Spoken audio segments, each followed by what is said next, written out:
Ignatius Press and the Augustine Institute present the Formed Book Club. Catholic book lovers unpacking good books, chapter by chapter. If you like us, please help us by subscribing and by reviewing us on Spotify, Apple Podcasts, or wherever you might listen. And don't forget to sign up for weekly updates and study questions at formedbookclub.ignatius.com.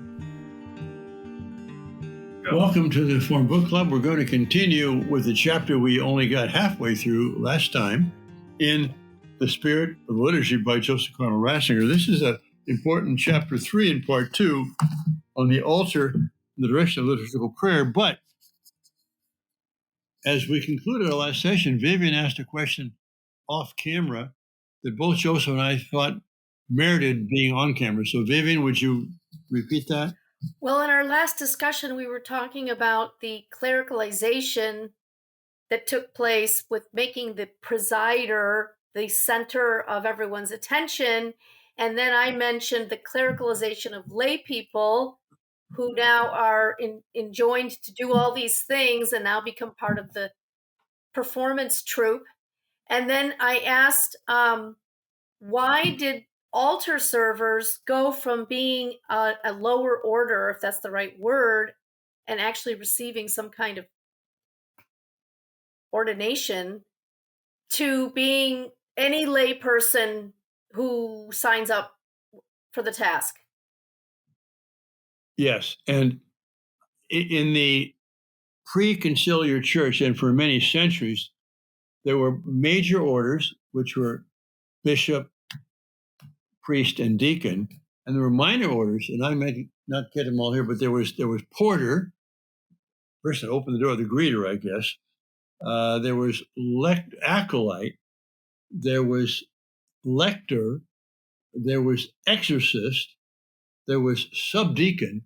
It was quite a large group there. And of course, when you're in Rome and you're having an official pontifical liturgy or some big feast, maybe that made some sense. But, in a rural French parish, what did that mean? And so the council did call for a simplification of liturgy. And part of this complication was based on the, monarchical forms of the court life in Europe and Byzantine forms of emperor reverence and so on. And so, I mean, it could be argued both ways, but I think there was a reason, legitimate reason to simplify the liturgy and suppress the minor orders. But even now, theoretically, in order to serve at the altar, you should be what they call an instituted acolyte. That is, you have to go through a process of preparation. Likewise for extraordinary ministers of the Eucharist. You just can't walk up here and do it. You're not supposed to. So, but we've kind of moved into this sphere of informality where everything is, your legs are crossed, you're wearing Bermuda shorts, whatever it might be. I got nothing to Bermuda shorts, except I wouldn't wear them now because I'm too proud to show my knees. I've reached that age where you don't wear Bermuda shorts. Anyway, yeah. So that was, I think, the reason, Vivian, why they did suppress the minor orders after the council. Well, good. Let's go. We finished. We're on page 94 or 80 in the older book, and we've talked about what Ratzinger says about the priest facing people makes him the center, and it closely communicating on itself. But then he asks the questions. He always anticipates the objections of reasonable people, and then he responds to them. So bottom of the page, new paragraph. But is this not a romanticism and nostalgia for the past? Next page, 2 lines down. Of course, we cannot simply replicate the past. Every age must discover and express the essence of the liturgy anew. The point is to discover this essence amid all the changing appearances. It would be a mistake to reject all the reforms of our century, that's the 20th, wholesale. So what are the changes he thought were particularly propitious? when the altar was very remote from the faithful, it was right to move it back to the people. So that's one change that he welcomes. That especially, I mean, when I was in Regensburg, I was at the priestess seminar. I lived there, but across the street was the Dominikanerkirche, Church of the Dominicans. Beautiful Gothic church. Actually, it was designed by St. Albert the Great, who was the bishop of Regensburg at the time, and I think it was denominated. Anyway, it's a glorious, very bright, kind of white stone, long nave and narrow. And all the women in Regensburg wanted to get married in that church because the procession was so long up that big aisle, you know. But then you had an altar rail, you had a choir, and the altar was way back. I mean, you could barely see it with opera glasses, you know. So it was beautiful, but again, that really separated the priest from the people and made it difficult for them to kind of psychologically participate in serving the Lord together. So he says it was right to move it back to the people. A few lines down. It was also important clearly to distinguish the place for the liturgy of the word from the place of the proper Eucharistic liturgy. So in the Mass before the Council, you've got the altar in the apse for large churches, away from the people. You've got the priest with the liturgy of the word at the altar, and he's actually reading the epistle and reading the gospel facing away from the people. Now, I've heard that, well, we're praying to God. Wait a minute, God doesn't need to hear scripture. We need to hear that scripture. Plus the fact that is the didactic part of the Mass. There's a mistake to try and make the whole Mass didactic. There's a mysterious numinous part of it, which is not meant to be something always clear and distinct like Descartes would have it. So in the Mass before the Council, again, after the priest would say the epistle and the gospel in Latin, then you'd have him come up or someone else, a deacon or whatever, then face the people and say it in English. Well, wait a minute. Is this Mass a communal celebration or what? So he thinks, and I agree with him, that the restoration of the distinction between liturgy of the word from liturgy of the Eucharist was an important, result of the liturgical movement and of the council and the reform of the liturgy. A few more lines down that page. On the other hand, so he says, bring the altar closer to the people, separate the ambo from the altar. On the other hand, a common turning to the east during the Eucharistic prayer remains essential. This is not a case of something accidental, but of what is essential. How is that for emphasis, I want to go to anything before the next page? Nope, carry on. All right, 3 lines down on page 96/82. As I see it, the problem with a large part of modern liturgiology is that it tends to recognize only antiquity as a source and therefore normative, and regard everything developed later in the Middle Ages and through the Council of Trent as decadent. That's a very important point. It's a delicate thing, and it's not easy to have a simple recipe to find a result. But the thing is, we can't go back to the Last Supper and the Mass in the first year of the church because we have hardly any information of what it was like. Even we know Last Supper was a past tight meal anyway. But after that, what did they do? The records are very sparse. We know very little. But even more than that, excuse me, there is such a thing as growth, development, and especially these people who want to go back to antiquity as the norm and the form and the pattern are the same ones that talk about development all the time, progressive, development doctrine, and so on. There's got to be a deepening and enriching of our knowledge of the doctrine and our way of celebrating the Eucharist. And that's been beautifully documented by Father Josef Jungmann, S.J., in his book, what is it called? Solemnities. I forget what it's called anyways. It's on the Mass anyway. Yeah, Father, I mean, again, there's a couple of things about this that I find intriguing or eyebrow raising. Now, first of all, it parallels the Protestant understanding of the history of the church, right? That basically everything starts to go wrong from Constantine onwards. There's a decadence, and this decadence has to be put right. But the other aspect of it is it doesn't take into account that the Council of Trent was an authentic reform, and there certainly was corruption and decadence in the church at the beginning of the 16th century, and the Council of Trent was a reform movement. The whole idea that somehow or other the church had become corrupt.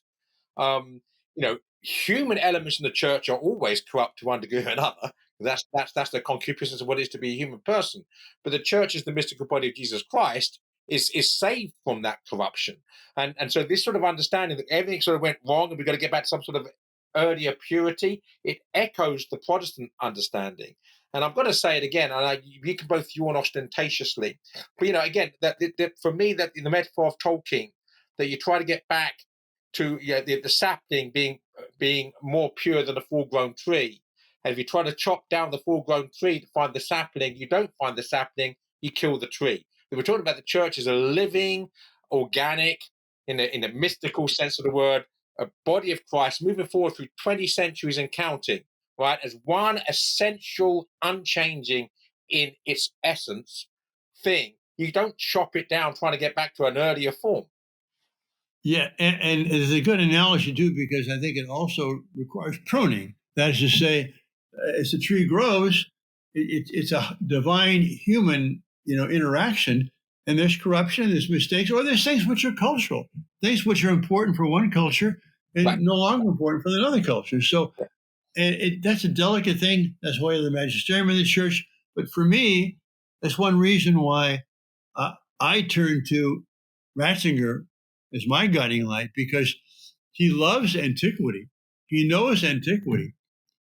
He loves progress and development. He knows what true development looks like. He does not want to have a restitution of the past. He wants to have an organic development, Well, he's a person who both is by his personality and by his brilliance and depth of knowledge, is able much better than I can, or most people, or maybe anybody, to make that delicate decision. Well, what things really should be now pruned back, and what do we have to recognize as legitimate developments? And the starting point that you mentioned, love, is the key to the whole thing. How many people start reforming something, so-called, not out of love at all, but out of hatred, bitterness, resentment, disgust? That's not true reform. That's not taking care of the tree. That's Right. chopping. That's chopping the tree down at the roots, right? Thinking you can start over better. And Right. so that usually, Ideology. I mean, it's where theology is reduced to ideology. yes. That's what happens when you reduce to the Holy Spirit, the spirit of the age. You cease being theological when you start becoming ideological. That's the problem. Joseph, in that course we taught on Chesterton, did we not come across some passage where Chesterton says you should only reform something if you love it, something like that? Remember that? Well, there's that wonderful thing about the gatepost, which I think is basically saying if you want to keep something the same, you don't leave it alone. If you leave something alone, you leave it to a torrent of change.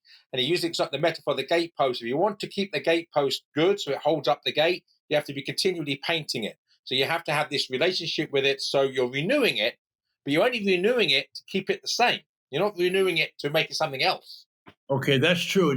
But I also think you're talking about you have to appreciate and love it and know what it's for in order to reform it. You can't. All right. I'm sorry, and your memory is no better than mine. Then, okay.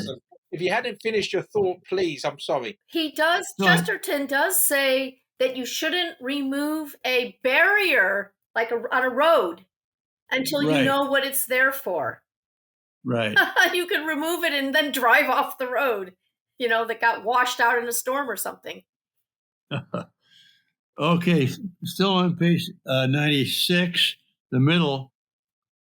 But in our cases, we have said, what is at issue is not a romantic escape into antiquity, but a rediscovery of something essential in which Christian liturgy expresses its permanent orientation. And I keep pointing this out. He uses the word essential again and again, and permanent. So there's some things which don't change. And one of them is facing the risen Lord, the rising sun, as well as the cross. I love the juxtaposition of those two words, permanent orientation. That should be sort of branded on everybody's understanding of the liturgy. And I like his humor comes up a few lines down. Are we not interested in the cosmos anymore? You know, are we really hopelessly huddled in our own little circle? Is it not important precisely today to pray with the whole of creation? Is it not important precisely today to find room for the dimension of the future? For hope in the Lord who is to come again, to recognize again and need to live the dynamism of the new creation as an essential form of liturgy? So, Father, you've brought us along here, so now we're all nodding in agreement. Yes, of course, of course, of course. Well, why is this still such a matter of blindness, obtuseness, rejection of turning toward the east? Why is there still far fewer Christians praying like that than not? Joseph? Well, I really do believe that in every generation, there's a temptation, which is normally dominant, to follow fads and fashions and the spirit of the age than things which are unfashionable because they're permanent and perennial. So in that sense, that's why the city of God is always, has less power in temporal terms. Obviously not in terms of the church triumphant, but in terms of temporal terms, the church of man is always more powerful because more people follow the promptings of pride than the call of humility, and that's just a fact. So I think there's so many Christians today. I'd even put it that way, even this provocative, Christians today are actually following the spirit of the age and not the spirit of Christ. And that, I think, is the problem. Most people are motivated by fashionable ideas rather than perennial truths. Yes, and here's the thing, specifically Catholic. There are people who love the church, deeply prayerful Catholic people, who see the changes in the council, many of them as quite good, like the ones that Ratzinger mentioned, okay? There's also a lot of people who wanted the church to change.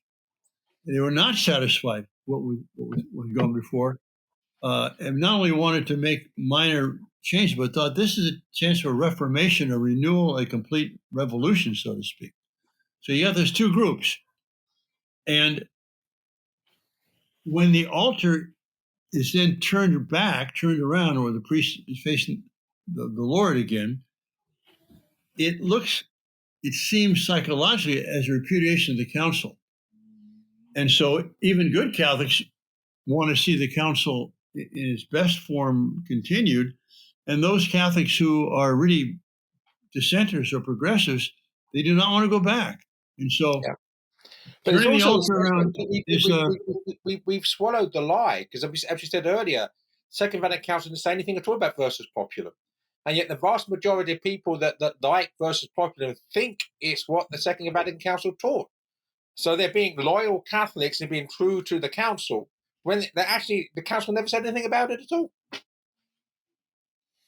But like Father explained, there's this perception that this is what the council asked for, and therefore turning the altar around seems like a repudiation. And so cutting through that is going to be very challenging. It's going to just happen gradually, like it is. That is what's happening, more and more, but it's gradual. Yeah, I was just back in Virginia, staying with my friend Father Pekorsky there, and in I forget the name of the place. There's falls in it, something Falls, Virginia, and his parish. It's a normal parish, but all the masses are at Orientem, and it's Novus Ordo, usually English, but there's one mass on Sunday which is in Latin, Novus Ordo, and no one's complaining. Right. Right. Church is full. Yep. Elections are good. There are three. We have three parishes here in the Greenville area that all mass is at Orientum, and mass attendance is increasing. And my good friend Father Dwight Longan had to add an additional mass because there's no room. I mean, and so this is the renewal. This is the authentic renewal. Yes. So next page, 97/83, middle. A more important objection is to restoring mass facing east is of the practical order. Ought we really to be rearranging everything all over again? Mm. Nothing is more harmful to liturgy than a constant activism, even if it seems to be for the sake of genuine renewal. And now here's where it's kind of disconcerting that the progressives, they don't mind coercing things immediately with no preparation. This happened in 1969.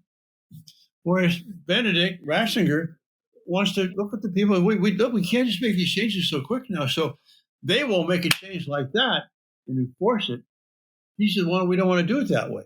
So it kind of is an unfair advantage to the people who don't have that sensitivity towards people's, feelings and stuff like that. What does he say, though?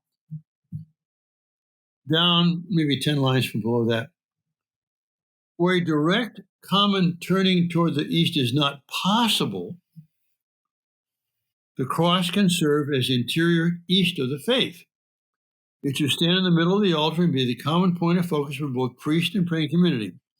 In this way, we observe the ancient call, we obey the ancient call to prayer, converse ad dominum. Well, okay. You know something? I think I might have said this during the course of this book discussion or another one.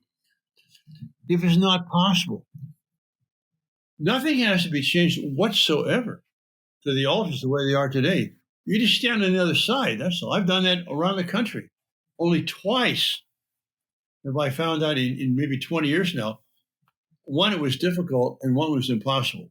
One was in Virginia at a high school chapel, and they had in front of this is before Teresa of Calcutta was canonized, but they had a big statue of her with a poor person there, big granite rock thing, right in front of the altar. Well, there's no way I could celebrate Mass facing east on that thing. The other is my home parish in Menlo Park, Church of the Nativity. It's a very narrow sanctuary, and it's the altar is kind of narrow and fairly tall, and they've got these steps right in front of it. So because I'm 6'2", I used to be anyway before I started shrinking, I could actually celebrate facing the Lord on that altar, but I had the altar is about chin level, so it was a little difficult.